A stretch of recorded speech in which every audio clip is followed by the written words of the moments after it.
Hi, everybody, and welcome to It's a Happy New Year show. This is our first episode in 2021. And as we get the news from our communities, the vaccinations are taking place for our residents and our associates. So there really is a glimmer of hope. There's some light at the end of the tunnel, and we hope this show, United Together, is helpful to you to learn more about what we're doing, what's going on at our communities, meeting some of our incredible associates and some of our residents. And we hope you enjoy this episode as well. And now it's time for our community highlight. In our last show, we were so blessed to have our president, Larry Carlson. And today we have two new members of the leadership team here at United Methodist Communities, Dave Rayha and Linda Hill. Dave is our new Vice President of Operations, and Linda is our new Vice President of Philanthropy. Dave, Linda, welcome to the show. Well, I got a few questions for you. And Dave, since I think you beat Linda by a few weeks, you get to go first here.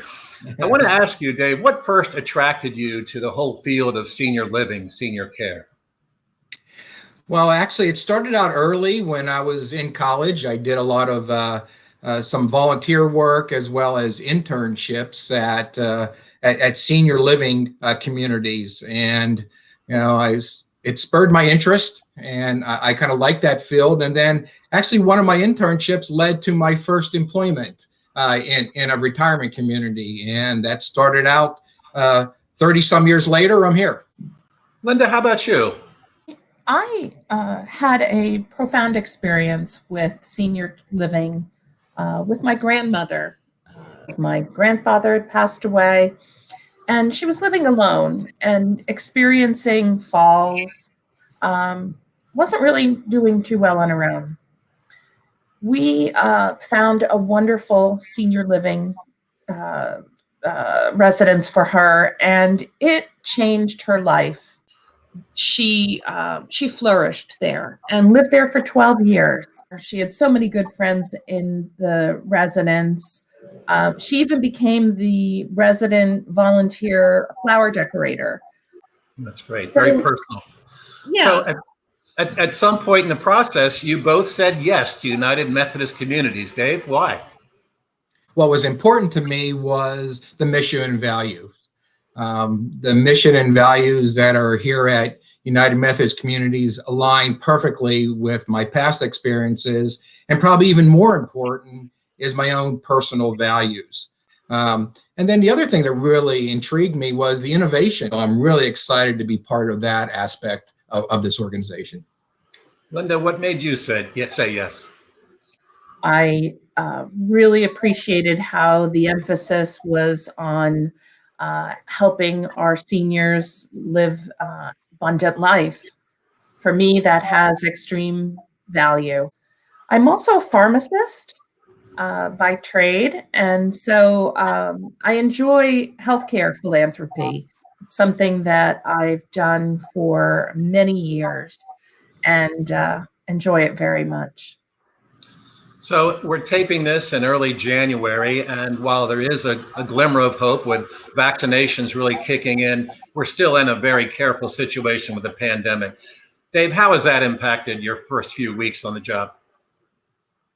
Obviously a major impact, because for anyone starting new to an organization, for me personally, I think it's all about building relationships. You really come to appreciate Zoom meetings, and been a lot of them. But fortunately, over the last few weeks, I've had opportunities to actually get into the communities. Now, because of the pandemic, it's very limited in how that's being done. But I've had opportunity to actually see the whole person than just a face on video through Zoom. So that's helping with the relationship, because to me, that's the most important thing, is building relationships with leads to trust.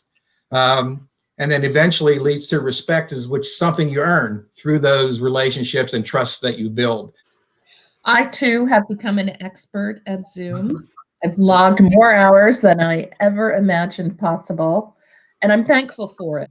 On the other hand, I cannot wait for us to be able to get out in the communities, to actually meet people in person, look them in the eye, And gosh, if I have to wear a mask, I'm happy to do that. But I really, really want to get out there and meet people. Dave, any other words for our extended UMC family, our associates, residents, family members? Yes, there's a light at the end of the tunnel now. I encourage our associates, our family members, you have an opportunity to get vaccinated, please do that.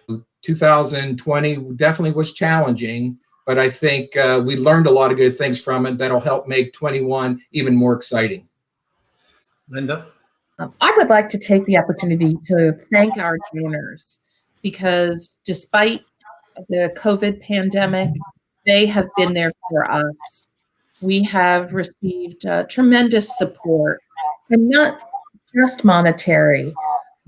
Our caregivers have been fed more than they probably ever could have imagined, with lunches, pizzas, cakes, cookies being delivered.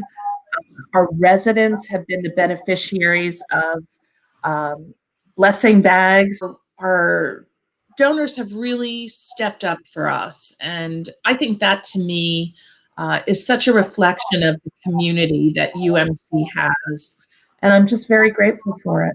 Well, thank you both for sharing your abundant talents with all of us here at United Methodist Communities. Welcome to the team, and thank you for being on our show today.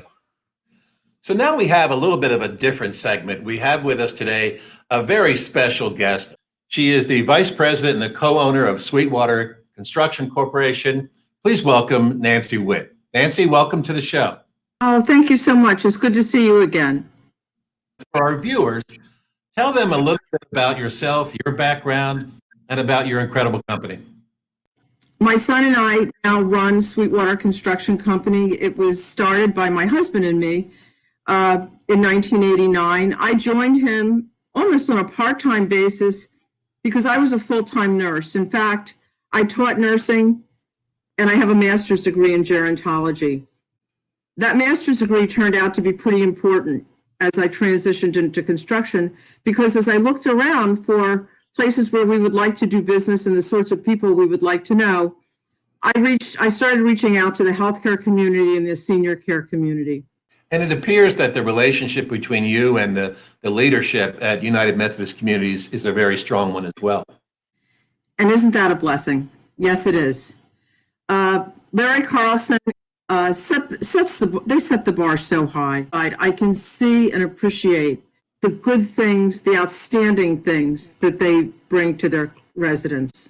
You know, it's when I see your employees at some of our communities who are working, like most recently at our Shores community in Ocean City, they have a tremendous amount of respect and care. They feel like they're part of the family. Where does that come from?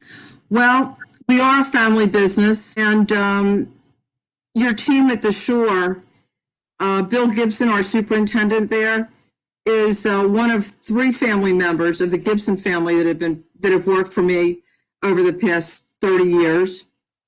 They're good people. They're good people. You know, your compassion for United Methodist Communities goes far beyond just the construction part. You and Sweetwater have been tremendous supporters of the foundation.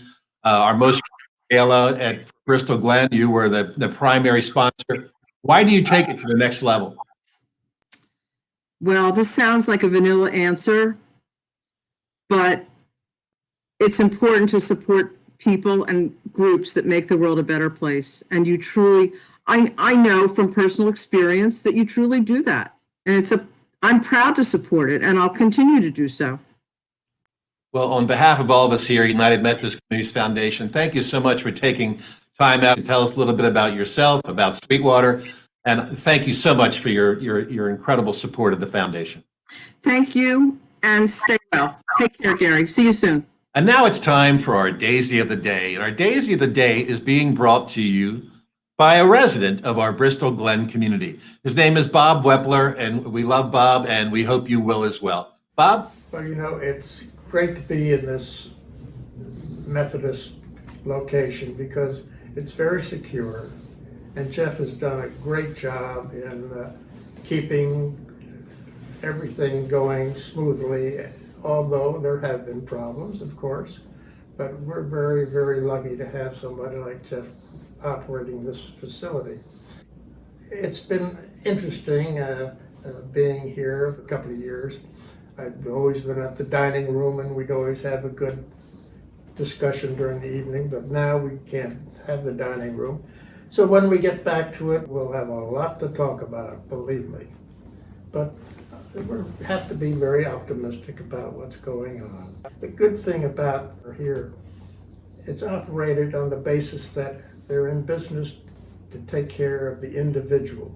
Whereas many of these other organizations, nursing homes, they're in business to make a profit.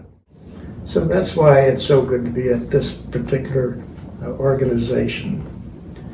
So there it is in a nutshell. Thank you, Bob. We appreciate you so much being taped for our show. We hope you learned some new things from our show today, met some really special people in our lives, and let's stay united together.